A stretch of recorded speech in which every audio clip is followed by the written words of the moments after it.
This video runs you through how to do algebraic long division.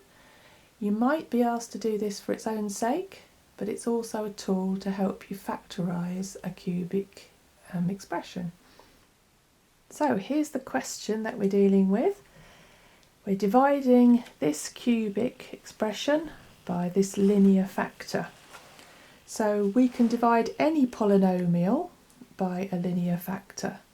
So a cubic expression is an example of a polynomial, but say if there'd been an x to the power 4 term there, that also would be a polynomial, or if an x to the 5 term, that also would be a polynomial.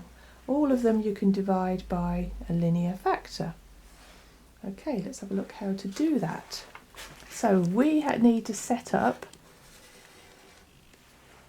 in the same way as we would for doing a bus stop method with numbers. So we put the polynomial inside and we put the linear factor on the outside. So that cubic expression is being divided by the linear. Right, okay, the first step is to ask how many x's go into x cubed? And the answer is x squared. The next step is to multiply our linear expression by x squared. So x squared multiplied by x cubed, x squared multiplied by 3, 3x squared. Okay, step number 3 is to take that from that.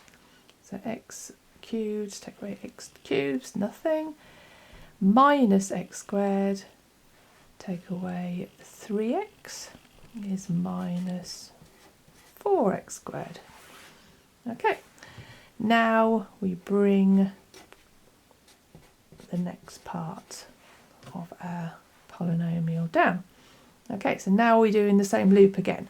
We say how many x's go in negative 4x squared? So the answer to that is negative 4x times. Okay, step 2 again. Negative 4x multiplied by x, negative 4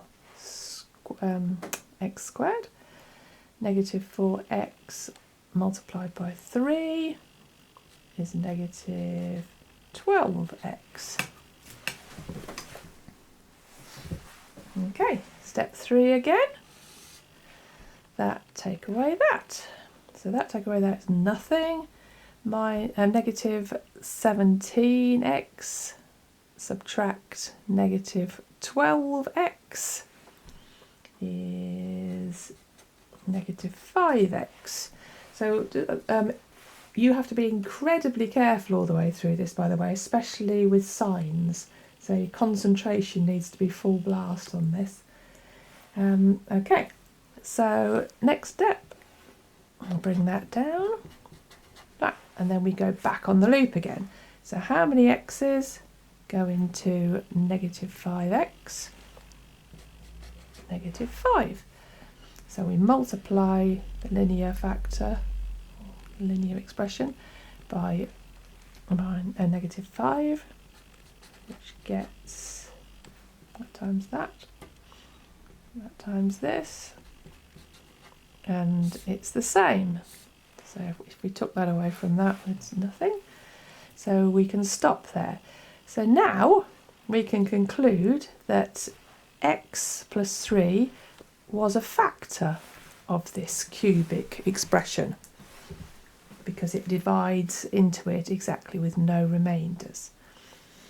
If we are then asked to fully factorise this cubic expression, we know that this is a linear factor of the expression, and all we then need to do is to factorise this, which by the way is called the quotient. So if we factorise this, we will have then fully factorised our cubic expression. So x squared minus 4x minus 5, fully factorised. X's need to go there, x times x is x squared. Factors of negative 5 that add up to negative 4. That is negative 5 and plus 1. Okay, so we then know that all of the factors of our original cubic expression are that, that and that. So we can then say where this cubic expression cuts the x-axis if we were to sketch it. That would be where all of these factors equal 0, so x equals minus 3, x equals 5 and x equals negative 1. You'll very quickly get the hang of this if you practice quite a few examples over and over and over again. Here's a question for you to have a go at. So I'd like you to divide that cubic expression by x minus 1, and then when you've done that, fully factorise the cubic expression. Feel free to pause the video, and then when you turn it back on again, I will tell you the answer.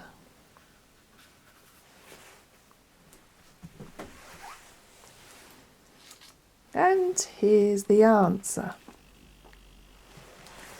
Okay, so when you set up your bus stop method and you divided that by that, you should have got this quadratic expression, and then that leads to you fully factorising it. So obviously the factor that you divided by, as it went in without any remainders, you knew that that was a factor, so then it just became a case of factorising the quadratic expression, which factorises to x plus 3 multiplied by x plus 4. So this is the fully factorised version of the cubic expression. Thank you very much for watching. I hope this has helped.